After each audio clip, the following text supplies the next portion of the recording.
नमस्कार साथियों, एक बार आप सभी का स्वागत है एडुटेनमेंट शो पर।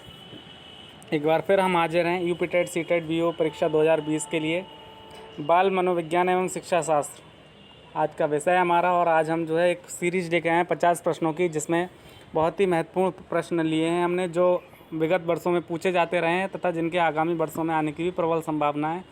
और ये सभी परीक्षाओं की दृष्टि से बहुत ही ज़्यादा महत्वपूर्ण है। तो वीडियो को शुरू करने से पहले अगर आप हमारे चैनल पर नए हैं तो हमारे चैनल को सब्सक्राइब करके बेल आइकन दबा दें, जिससे आगामी वीडियोस का नोटिफिकेशन आपको समय से मिलता रहे। तो आइए हम वीडियो को शुरू करते हैं। पहला प्रश्न हमारा, मनोविज्ञान के जनक माने जाते हैं। तो मनोविज्ञान के जनक जो हैं आपके विलियम जेम्स, जिनको कहा जाता है। बहुत महत्वपूर्ण प्रश्न है, कई बार पूछा गया है। विलियम जेम्स मनोविज्ञान के जनक जो हैं विलियम जेम्स। अगला प्रश्न हमारा, मनोविज्ञान का व्यवहार का निश्चित विज्ञान किसने माना है। मनोविज्ञान को व्यवहार का निश्चित विज्ञान किसने माना है? वाटसन ने। पता भी होगा आपको कि व्यवहारवाद के जनक जो हैं वाटसन ने ही कहा था कि एक मुझे बच्चा दे दो तो मैं उसे चोर, डाकू, इंजीनियर, कुछ डॉक्टर, कुछ भी बना सकता हूँ। मनोविज्ञान अध्ययन है, किसका अध्ययन है? व्यवहार का वैज्ञानिक अध्ययन। व्यवहार का वैज्ञानिक अध्ययन। साइकोलॉजी शब्द किन दो शब्दों से मिलकर बना है? साइको तथा लोगोस। और ये किस भाषा की है? ग्रीक भाषा का शब्द है ये। ठीक है। अगला प्रश्न हमारा, शिक्षा को सर्वांगीण विकास का साधन माना है महात्मा गांधी ने। अगर आपने पढ़ा हो तो जिसमें आपका रविन्द्रनाथ टैगोर, गिजुभाई बधेखा और बहुत सारे लोगों के बारे में दिया गया है, उसमें महात्मा गांधी का दिया है। तो उन्होंने सर्वांगीण विकास का साधन जो है शिक्षा को माना है। अगला प्रश्न हमारा, मनोविज्ञान को मस्तिष्क का विज्ञान मानने वाले विद्वान कौन थे? तो पोम्पोनॉजी। कौन थे? पोम्पोनॉजी। ठीक है। अगला प्रश्न है, मनोविज्ञान को चेतना का विज्ञान किसने माना है? वुंट, वाइब्स और जेम्स ने। वुंट, वाइब्स और जेम्स ने। प्रयोगात्मक मनोविज्ञान के जनक कौन थे? वुंट थे। आपको पता होगा कि जो पहली प्रयोगशाला थी, मनोविज्ञान की प्रथम प्रयोगशाला, वो भी विलियम वुंट ने स्थापित की थी। अगला प्रश्न हमारा, वर्तमान में मनोविज्ञान को माना जाता है, क्या माना जाता है? व्यवहार का विज्ञान। व्यवहार का विज्ञान। किसने कहा? वाटसन। मनोविश्लेषणवाद के प्रवर्तक कौन थे? फ्रायड। सिगमंड फ्रायड, आपने नाम सुना होगा। तो ये मनोविश्लेषणवाद के जनक थे। अगला प्रश्न, मानसिक परीक्षण की विधि विकसित करने वाले विद्वान कौन थे? तो ये आपके थे विनय। कौन थे? विनय। अगला प्रश्न हमारा, मनोविज्ञान को शिक्षा के क्षेत्र में योगदान क्या नहीं है? शिक्षा के सैद्धांतिक पक्ष पर बल। मनोविज्ञान का शिक्षा के क्षेत्र में ये योगदान नहीं है। सैद्धांतिक पक्ष पर मनोविज्ञान बल नहीं देता। मनोविज्ञान किस पक्ष पर बल देता है? व्यवहारिक पक्ष पर। अगला प्रश्न, आधुनिक मनोविज्ञान का संबंध व्यवहार की वैज्ञानिक खोज से है। यह परिभाषा किसकी है? मन की। मन एक शिक्षा शास्त्री थे, तो उन्होंने ये परिभाषा दी थी कि आधुनिक मनोविज्ञान का संबंध व्यवहार की वैज्ञानिक खोज से है। मन। मनोविज्ञान के अंग्रेजी पर्याय साइकोलॉजी शब्द की व्युत्पत्ति हुई है, अभी बताया था आपको, ग्रीक भाषा से। किससे? ग्रीक भाषा से। शिक्षा मनोविज्ञान की विषय सामग्री संबंधित है, किससे संबंधित है? सीखने से, अधिगम से। ठीक है, लर्निंग। अगला प्रश्न हमारा, मनोविज्ञान को विशुद्ध विज्ञान माना है, किसने माना है भाई? जेम्स ड्रेवर ने। जेम्स ड्रेवर ने। मनोविज्ञान मन का वैज्ञानिक अध्ययन है कथन किसका है? वैलेंटाइन का। किसका है? वैलेंटाइन का। मनोविज्ञान है, क्या है? विधायक विज्ञान। विधायक विज्ञान या विधायी विज्ञान इसको कह सकते हैं। मनोविज्ञान के अंतर्गत क्या जाता है? क्या किया जाता है? मनोविज्ञान के अंतर्गत मानव, जीव जंतुओं तथा संसार के अन्य सभी प्राणियों का अध्ययन किया जाता है। उनके मन का अध्ययन किया जाता है, उनके व्यवहार का अध्ययन किया जाता है। कोई भी जितने भी सोसाइटी के एलिमेंट्स हैं उनके बारे में हम अध्ययन करते हैं। दैट इज़ कॉल्ड मनोविज्ञान या साइकोलॉजी। ठीक है, कि कौन किस परिवेश में रहता है, क्या उसकी ज़रूरतें हैं, क्या आवश्यकता है, क्या उसका रहना कहना है। अगला प्रश्न, व्यवहारवाद का जन्मदाता भी बताया था आपको, वाटसन, जे.बी. वाटसन। व्यवहारवाद के जन्मदाता हैं आपके जे.बी. वाटसन। अगला प्रश्न, शिक्षा में मनोविज्ञान आंदोलन का सूत्रपात किसने किया? रूसो ने। किसने? रूसो ने। शिक्षा मनोविज्ञान अध्यापकों की तैयारी की आधारशिला है, ये किसने कहा था? स्किनर ने। किसने कहा? स्किनर ने। कॉलसनिक शिक्षा मनोविज्ञान का आरंभ किससे मानते हैं? कॉलसनिक किससे मानते हैं? प्लेटो से, प्लेटो के टाइम से। ठीक है। मूल प्रवृत्तियाँ संपूर्ण मानव व्यवहार की चालक हैं, किसने कहा? मैकडूगल ने। आपको पता हो तो मूल प्रवृत्तियों के जो जन्मदाता थे, मतलब जिन्होंने इनको डिफाइन किया, वो आपके मैकडूगल थे और उन्होंने 14 मूल प्रवृत्तियाँ बताई हैं। कितनी? 14। प्राणी की ऐसी स्थिति या अवस्था जो व्यवहार के लक्ष्य को और निर्देशित करती है, उसे क्या कहते हैं? प्रेरणा। बात को समझिए। वह स्थिति या अवस्था जो व्यवहार को लक्ष्य की ओर निर्देशित करती है। आपका व्यवहार है, ठीक जैसा भी है, और वो आपके लक्ष्य की तरफ उसको डायरेक्ट करना, तो वो आपको प्रेरणा, मतलब प्रेरक, कोई भी प्रेरक हो सकता है। अगर आपको कुछ भी बनना है मान लो जीवन में, तो उसकी प्रेरणा आपको कहाँ से मिलेगी? कहीं ना कहीं से आपको प्रेरणा मिलेगी, तभी आप वो चीज़ करोगे। मतलब आपका व्यवहार उस लक्ष्य की तरफ निर्देशित तभी होगा जब आपको प्रेरणा मिलेगी। अगला प्रश्न, शारीरिक आवश्यकता के कारण उत्पन्न शारीरिक स्थिति को कहते हैं अंतर्नोद। क्या कहते हैं? अंतर्नोद। अंतर्नोद भी कहते हैं, इसे प्रणोद भी कहते हैं। शिक्षा मनोविज्ञान के क्षेत्र में अध्ययन किया जाता है, किसका? मूल प्रवृत्तियों, अनुशासन और अधिगम। किसका अध्ययन किया जाता है? मूल प्रवृत्ति, अनुशासन और अधिगम।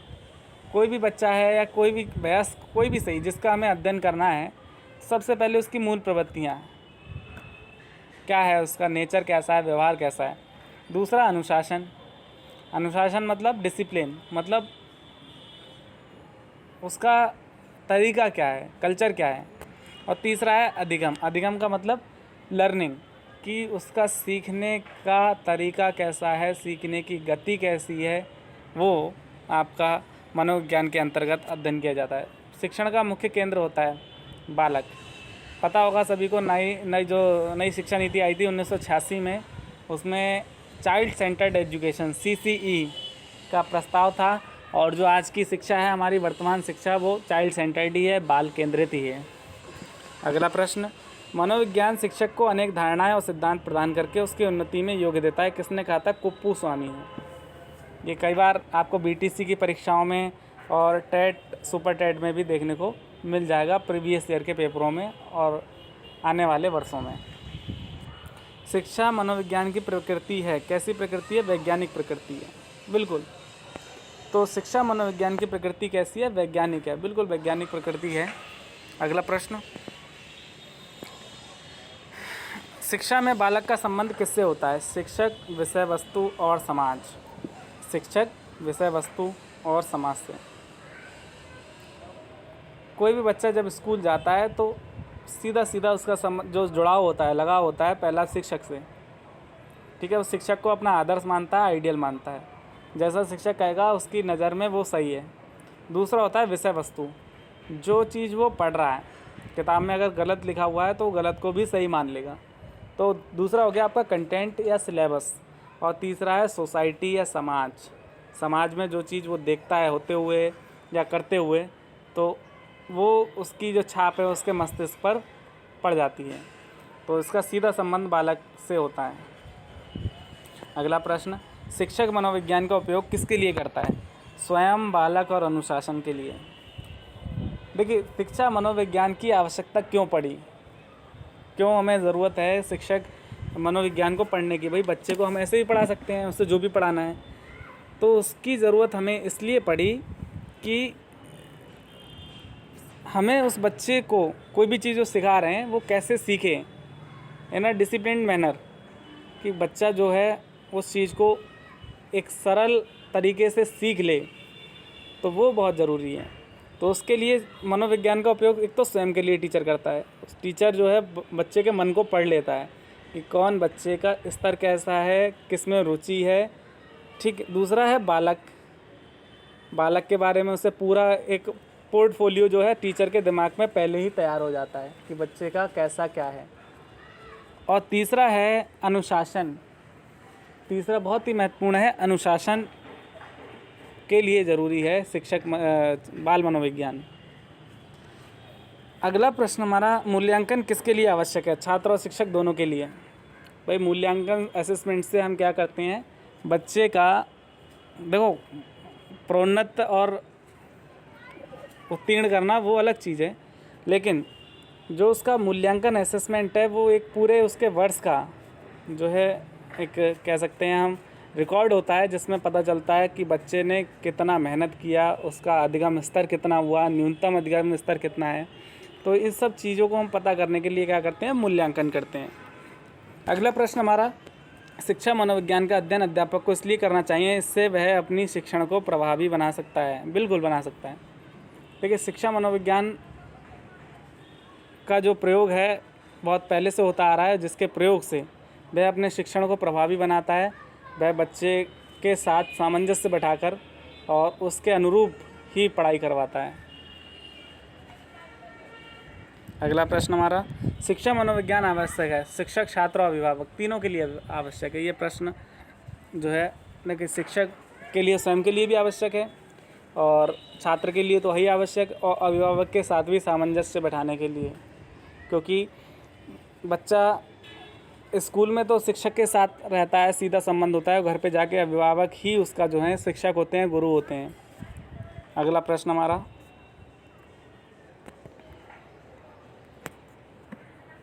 अध्यापक वही सफल है जो बालकों की रुचि जानता हो। बिल्कुल, जो बच्चों की रुचि के बारे में, देखो बच्चे को आप ज़बरदस्ती कुछ भी पढ़ाएंगे वो कुछ नहीं पढ़ेगा। जो उसकी रुचि के हिसाब से अगर आपने उसको, अगर मान लो उसकी खेल में रुचि है तो हमें कुछ ऐसा करना होगा कि बच्चों को खेल भी हो जाए और उसको वो चीज़ सिखाने वाली सीख भी जाए। ठीक है। कक्षा से पलायन करने वाले बालकों के प्रति आपका व्यवहार होगा, कैसा होगा? निदानात्मक होगा, नहीं होगा पता नहीं, लेकिन होना चाहिए। निदानात्मक मतलब बच्चा क्यों पलायन कर रहा है, भाई उसकी कोई समस्या होगी तभी पलायन कर रहा है, तो पहले आप उस समस्या का निदान कीजिए, तो शायद बच्चा वो पलायन ना करे, और करे तो उसकी जो समस्या है वो तो समाप्त हो ही जाएगी कम से कम। ठीक। अगला प्रश्न हमारा, शिक्षा मनोविज्ञान व्यक्ति के जन्म से वृद्धावस्था तक सीखने के अनुभवों का वर्णन एवं व्याख्या करती है। कथन किसका है? क्रो एवं क्रो। किसका है? क्रो एवं क्रो। बहुत महत्वपूर्ण है, कई बार पूछा गया है इस प्रश्न को, बिल्कुल याद कर लीजिए क्रो एवं क्रो का।